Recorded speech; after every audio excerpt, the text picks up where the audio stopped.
Hi guys, Sara here from Highland Haven Australian Shepherds, and welcome to the first episode of my podcast, Dog for Thought. Many of you likely know me from my breeding social media at Highland Haven Aussies, or from our dog training social media at Highland Haven Dog Training.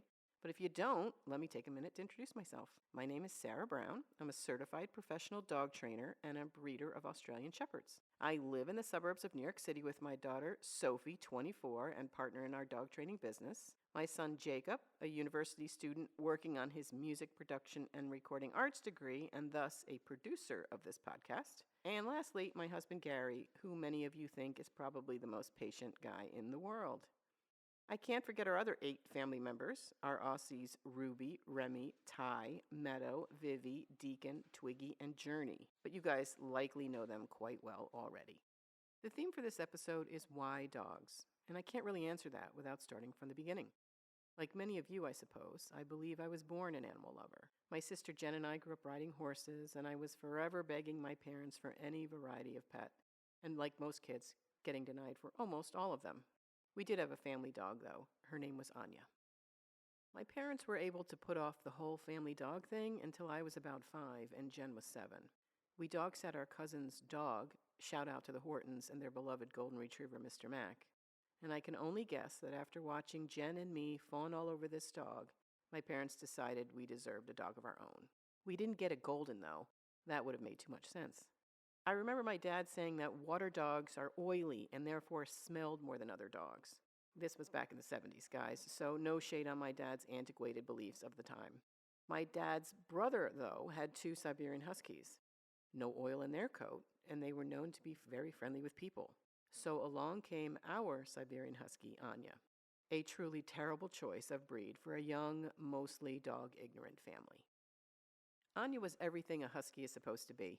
Friendly, active, a real jokester, but also independent, prone to wandering, and untrustworthy with small animals. To say she was merely untrustworthy with small animals is really an understatement. She was actually a killer of squirrels, rabbits, chipmunks, and as it turned out, our weird neighbor's newly acquired flock of ducks. One infamous morning, Anya got out and murdered each duck in our neighbor's yard while Jen and I watched screaming from our living room window. Breed compatibility matters, folks. We'll cover this topic in detail on another episode. In the end, none of the negative experiences I had with our husky for 13 years deterred me from loving her or loving dogs in general. In fact, as soon as I got my license at 16, the first thing I did was get a job at a large dog kennel near my home. This place was big. I mean like 150 or 200 dogs at full capacity.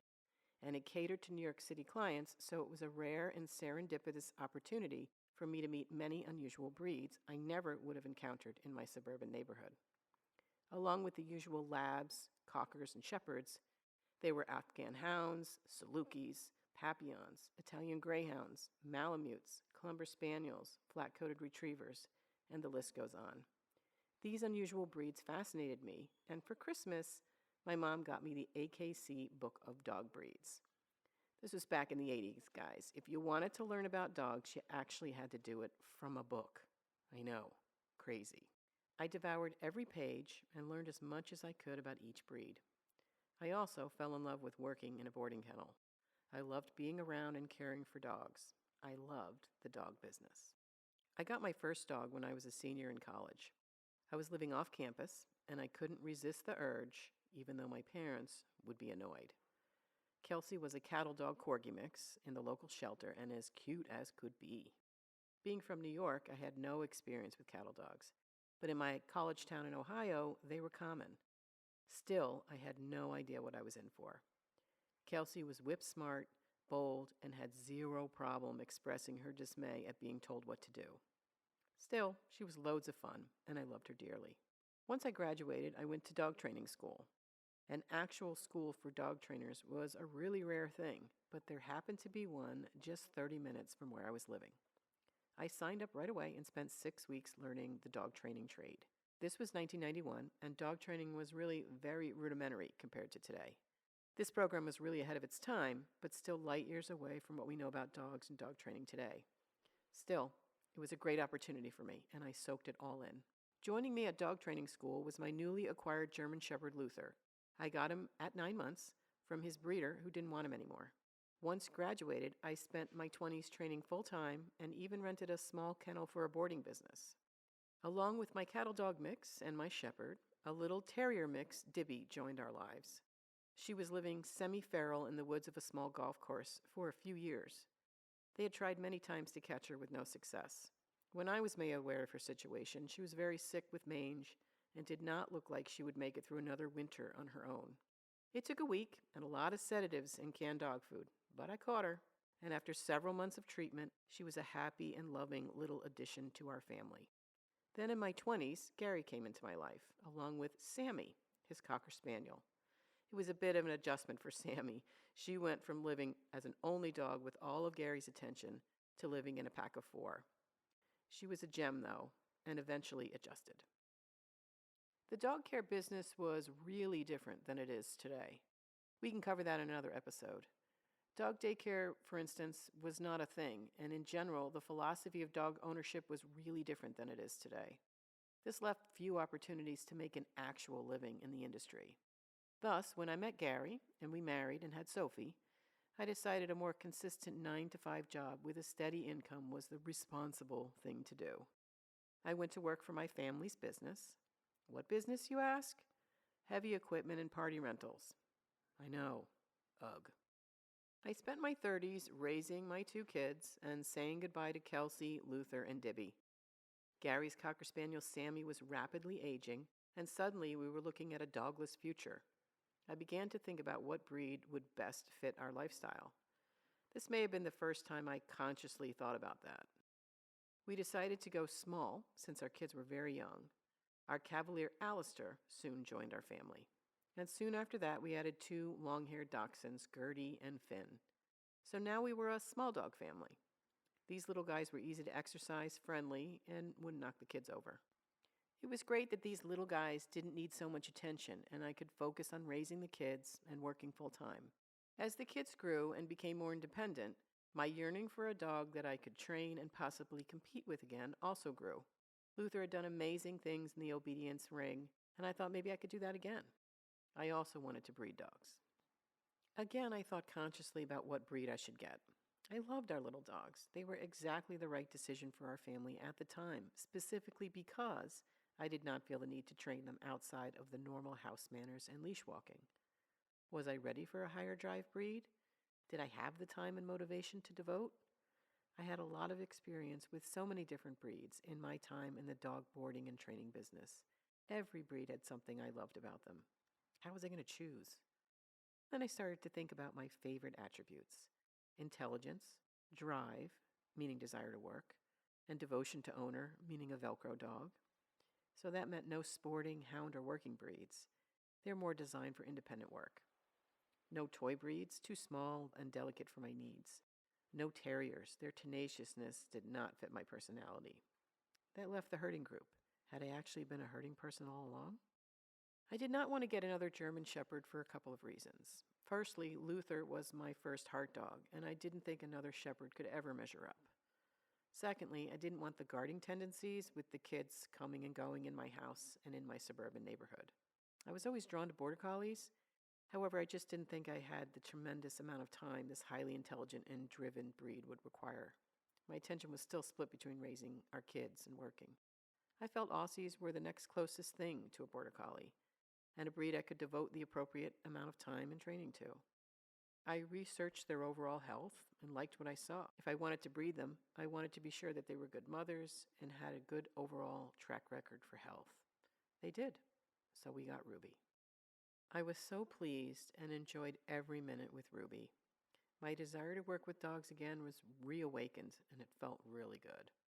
The kids were 8 and 11, and I had come up for air.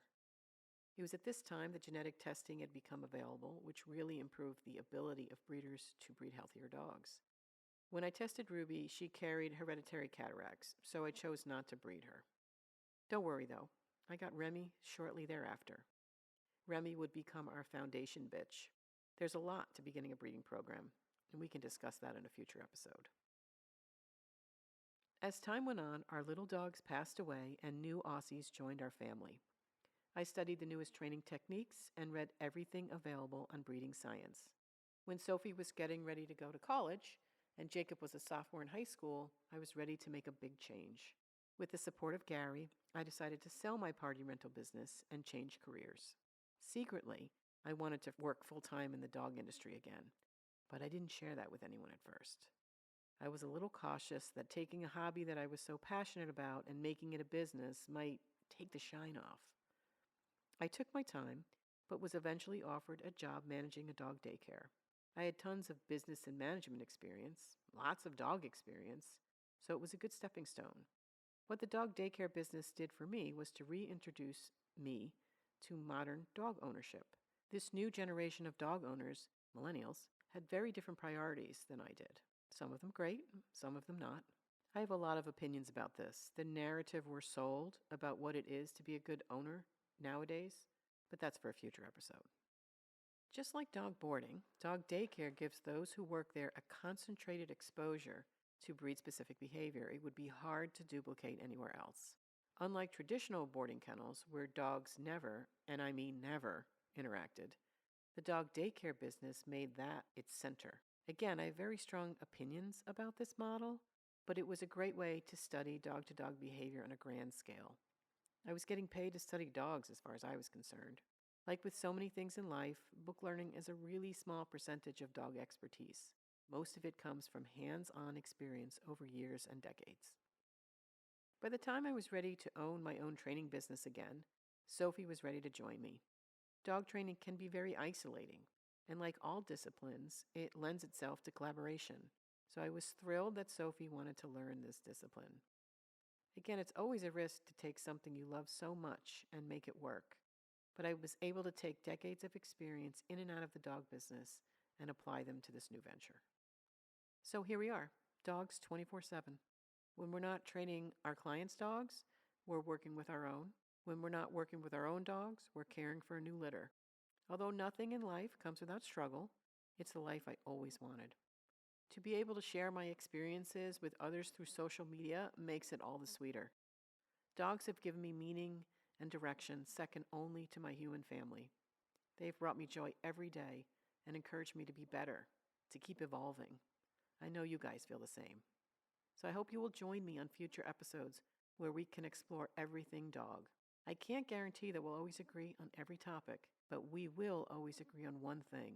Dogs are the shit. See you next time on Dog for Thought.